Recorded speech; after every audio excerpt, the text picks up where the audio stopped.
नमस्कार दोस्तों, आज हम बात करने जा रहे हैं एक ऐसी घटना की जो उत्तराखंड की शिक्षा व्यवस्था और सरकार के कामकाज पर बड़े सवाल खड़े कर रही है।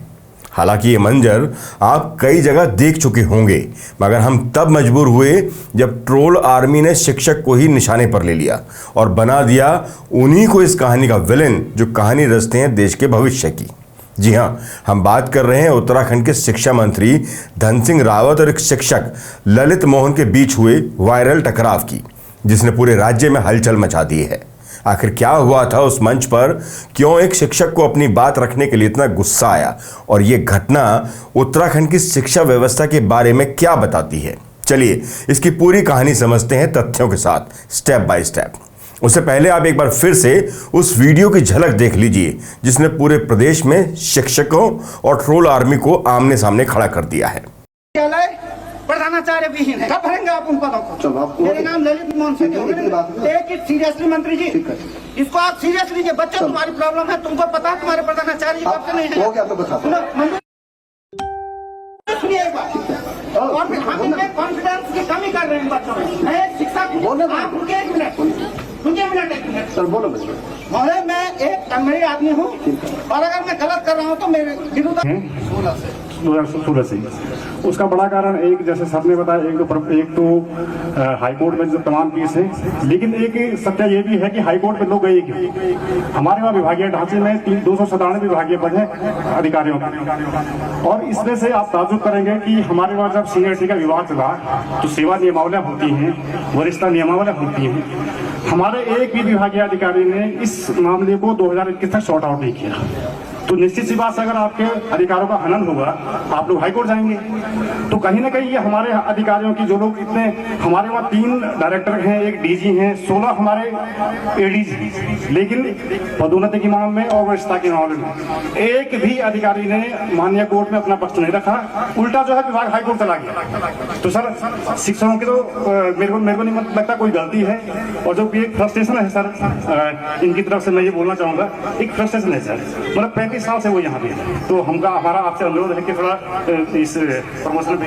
अब ऐसा है, कोर्ट से केस वापस लोगे, हम अगले दिन प्रमोशन करेंगे। अभी हाल ही में उत्तराखंड के चमोली में एक सार्वजनिक कार्यक्रम में शिक्षा मंत्री धन सिंह रावत मौजूद थे। इस दौरान एक शिक्षक ललित मोहन ने आव देखा ना ताव और मंच से खुलकर अपनी नाराजगी जाहिर कर दी। उन्होंने शिक्षा विभाग में प्रधानाचार्य के पदों पर प्रमोशन में हो रही देरी और सरकारी नियमों की अनदेखी का मुद्दा उठाया। शिक्षा मंत्री धन सिंह रावत के सामने खड़े होकर शिक्षक ने यह बात कही कि 2016 से तड़प रहे हैं प्रमोशन के लिए। 2300 प्रमोशन होने हैं, पूरे उत्तराखंड के विद्यालय प्रधानाचार्य विहीन है, कब भरेंगे ये पद? शिक्षक ललित मोहन यहीं पर ही नहीं रुके, बल्कि उन्होंने सीधे सपाट शब्दों में मंत्री जी से कहा, टेक इट सीरियस मंत्री जी। यह पल इतना तीखा था कि पूरा माहौल स्तब्ध रह गया। शिक्षक ने खुले मंच से ही पूरी व्यवस्था पर सवाल खड़े कर दिए और कहा कि मंत्री जी टेक इट सीरियसली, वरना आपको लोग गंभीरता से लेंगे नहीं। शिक्षक का यह बयान सुनकर मंच और पंडाल में सन्नाटा छा गया। यही वीडियो अब सोशल मीडिया पर वायरल है, जिसे लोग सरकार की नाकामी का सबूत मान रहे हैं। पूरे मामले में शिक्षक का कहना था कि सालों से प्रमोशन के लिए योग्य शिक्षक इंतजार कर रहे हैं, लेकिन सरकारी तंत्र की हीला हवाली के चलते ना तो नियम स्पष्ट हैं और ना ही प्रक्रिया पारदर्शी है। शिक्षक ने मंच से यह भी कहा कि वो डरते नहीं हैं, इसलिए अपना नाम और पहचान भी खुद ही सार्वजनिक कर रहे हैं ताकि कोई ये ना कह सके कि वो छिप कर बोल रहे हैं। उधर अब लोग शिक्षक की बेबाकी की सराहना कर रहे हैं और सरकार से सवाल कर रहे हैं कि आखिर शिक्षा विभाग की अनदेखी कब तक जारी रहेगी। अब शिक्षा विभाग ने भी इस मामले को गंभीरता से लिया और शिक्षक ललित मोहन सती को नोटिस भेजकर जवाब तलब कर लिया।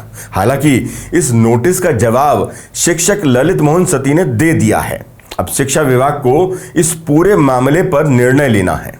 गढ़वाल मंडल पौड़ी की ओर से जारी पत्र में यह कहा गया है कि शिक्षा मंत्री के उद्घोषण के दौरान शिक्षक द्वारा मंच पर बिना किसी पूर्वानुमति के ऐसे प्रश्न उठाए गए जो कि इस कार्यक्रम में शामिल नहीं थे। साथ ही शिक्षक का वक्तव्य भी मर्यादित नहीं था। तो क्या अपने ही विभाग के मंत्री या नेता से अपनी परेशानी बताना गुनाह है? मंच पर एक शिक्षक ने अपने हक की बात उठाई। व्यवस्था की कमियों की तरफ ध्यान दिलाया। इसमें क्या और क्यों किसी को नाराजगी होनी चाहिए?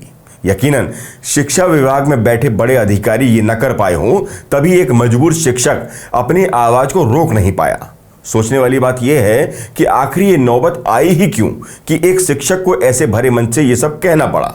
बजाय उस समस्या पर ध्यान देने के उसी शिक्षक को नोटिस थमा दिया गया। मतलब चापलूसी की पराकाष्ठा देखिए उन तमाम अधिकारियों की, क्योंकि ये तो तय है कि शिक्षा मंत्री धन सिंह रावत ने तो नोटिस थमाने के आदेश दिए नहीं होंगे। अगर ऐसा होता तो धन सिंह रावत संबंधित शिक्षक को पूरी बात बोलने का मौका देते ही नहीं।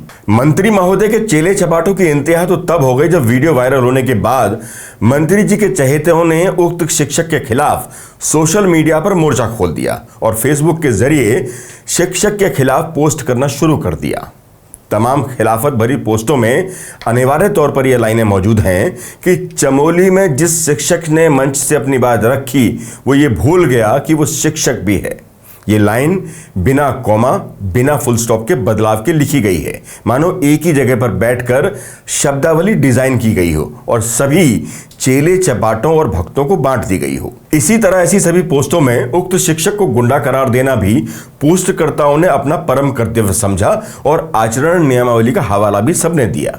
ये भी लगभग सभी ने लिखा कि मंत्री जी बेहद भोले भाले सीधे साधे हैं।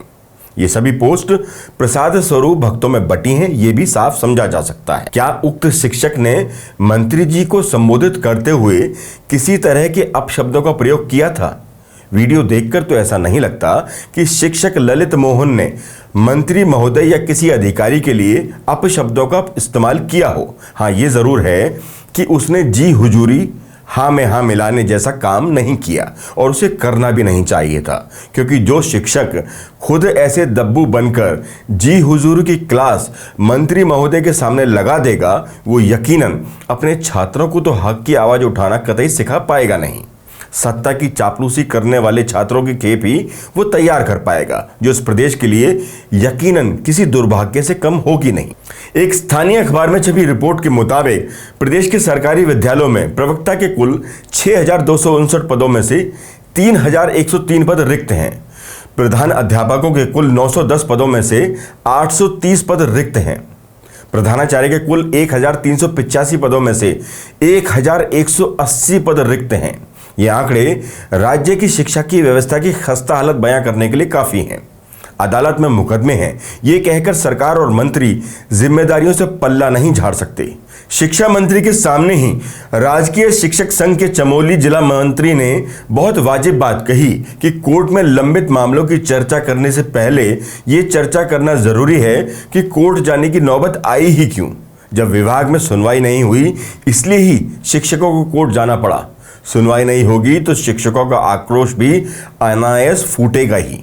राज्य सरकार और शिक्षा मंत्री को पहल करके तमाम मामले सुलझाकर विद्यालय शिक्षा में पदोन्नति और नियुक्ति का रास्ता साफ करना चाहिए। किसी एक शिक्षक के विरुद्ध सोशल मीडिया अभियान चला देने से उत्तराखंड सरकार और शिक्षा मंत्री अपनी जिम्मेदारी से बच नहीं सकते। दोस्तों, ये सिर्फ एक घटना नहीं है, ये उस गहरी समस्या की शुरुआत की लक्षण है जो उत्तराखंड की शिक्षा व्यवस्था में सालों से चले आ रहे हैं। उत्तराखंड में सरकारी स्कूलों की हालत कोई छिपी बात नहीं है। कई स्कूलों में शिक्षकों की कमी है, बुनियादी सुविधाएं नहीं हैं और जो शिक्षक हैं उनके प्रमोशन और ट्रांसफर में भारी अनियमितताएं हैं। एक रिपोर्ट के मुताबिक उत्तराखंड में करीब 20% सरकारी स्कूलों में पर्याप्त शिक्षक नहीं हैं और जो शिक्षक हैं वो अक्सर दुर्गम इलाकों में सालों तक फंसे रहते हैं बिना किसी करियर ग्रोथ के। ललित मोहन एक सामान्य शिक्षक हैं जो उत्तराखंड के सरकारी स्कूलों में पढ़ाते हैं। उनकी तरह हजारों शिक्षक सालों से प्रमोशन का इंतजार कर रहे हैं। कई बार नियमों को तोड़ मरोड़ कर ट्रांसफर और प्रमोशन किए जाते हैं, जिससे योग्य शिक्षकों का हक मारा जाता है। ललित मोहन ने मंच पर जो गुस्सा दिखाया वो सिर्फ उनका नहीं बल्कि उन तमाम शिक्षकों का गुस्सा था जो इस सिस्टम की अनदेखी से तंग आ चुके हैं। 2024 में धन सिंह रावत ने नवनियुक्त शिक्षकों को 5 साल तक दुर्गम क्षेत्रों में काम करने का आदेश दिया था, लेकिन प्रमोशन और ट्रांसफर की प्रक्रिया में पारदर्शिता की कमी अभी भी बनी हुई है। सवाल यह है कि जब शिक्षकों का मनोबल ही टूटेगा तो वो बच्चों को कैसे प्रेरित करेंगे। ये घटना सिर्फ एक शिक्षक और एक मंत्री की बहस तक सीमित नहीं है, ये उस सिस्टम की नाकामी को दिखाती है जो शिक्षा को प्राथमिकता देने का दावा तो करता है लेकिन हकीकत में शिक्षकों और स्कूलों को अनदेखा करता है। धन सिंह रावत जैसे नेताओं को ये समझना होगा कि सिर्फ बड़े बड़े वादे करने से काम नहीं चलेगा। शिक्षा व्यवस्था को सुधारने के लिए ठोस कदम उठाने होंगे। पारदर्शी प्रमोशन पॉलिसी, स्कूलों में बुनियादी सुविधाएं और शिक्षकों के लिए सम्मान, ये सभी अब बेहद जरूरी हो चले हैं क्योंकि अब गुस्सा जुबान पर आने लगा है। उत्तराखंड में सरकारी स्कूलों की स्थिति चिंताजनक है। UDISE+ की 2023-24 की ताजा रिपोर्ट के अनुसार देश भर में सरकारी स्कूलों की संख्या में 37,000 की कमी आई है और नामांकन में 1.64 करोड़ बच्चों की गिरावट दर्ज की गई है। उत्तराखंड में भी स्थिति अलग नहीं है। कई स्कूलों में बुनियादी सुविधाओं का अभाव है। टॉयलेट, पीने का पानी और डिजिटल संसाधन तक नहीं है। 2022 की एक रिपोर्ट के मुताबिक देश में केवल 34% स्कूलों में इंटरनेट की सुविधा है और उत्तराखंड के ग्रामीण स्कूलों में ये आंकड़ा और भी कम है। शिक्षकों की कमी, ट्रांसफर नीतियों में भ्रष्टाचार और स्कूलों में संसाधनों की कमी, ये वो मुद्दे हैं जो शिक्षकों और सरकार के बीच तनाव की वजह बन रहे हैं। UDISE की रिपोर्ट बताती है कि 2014-15 से 2023-24 तक 89,441 सरकारी स्कूल बंद हो चुके हैं। उत्तराखंड में भी कई स्कूल बंद हो चुके हैं और कई बंद होने की कगार पर हैं। अगर यही हाल रहा तो शिक्षा का भविष्य खतरे में पड़ सकता है। शिक्षक हमारी शिक्षा व्यवस्था की रीढ़ हैं, उनके हक के लिए आवाज उठाएं। ललित मोहन जैसे लोग हमें दिखाते हैं कि हिम्मत और सच बोलने की ताकत से बदलाव लाया जा सकता है। अगर हम सब ने मिलकर अपनी आवाज उठाई तो हमारी शिक्षा व्यवस्था को और बेहतर बनाया जा सकता है। ये सिर्फ उत्तराखंड की बात नहीं बल्कि पूरे देश के भविष्य की बात है। लेकिन इसके लिए तमाम शिक्षकों को भी एक ईमानदार पहल कर बच्चों को अच्छी से अच्छी शिक्षा देने का संकल्प करना होगा। ऐसा नहीं कि सभी, मगर कुछ शिक्षकों की कमियां भी समय समय पर उजागर होती देखी गई हैं, जिन्हें दूर करना होगा ताकि भविष्य और भविष्य बनाने वाले दोनों ही इस प्रदेश की, इस देश की तरक्की का हिस्सा बन सकें। इस वीडियो को लेकर ज़्यादा से ज़्यादा आप सुझाव दें ताकि शिक्षा, शिक्षक और शिक्षा विभाग सभी अपनी कमियों को दूर कर सकें। वीडियो पसंद आया हो और इसमें सच्चाई झलकती हो तो लाइक भी करें और ज़्यादा से ज़्यादा अपने दोस्तों को शेयर भी करें और सब्सक्राइब कर बेल आइकॉन दबाना न भूलें। आज के लिए बस इतना ही। नमस्कार।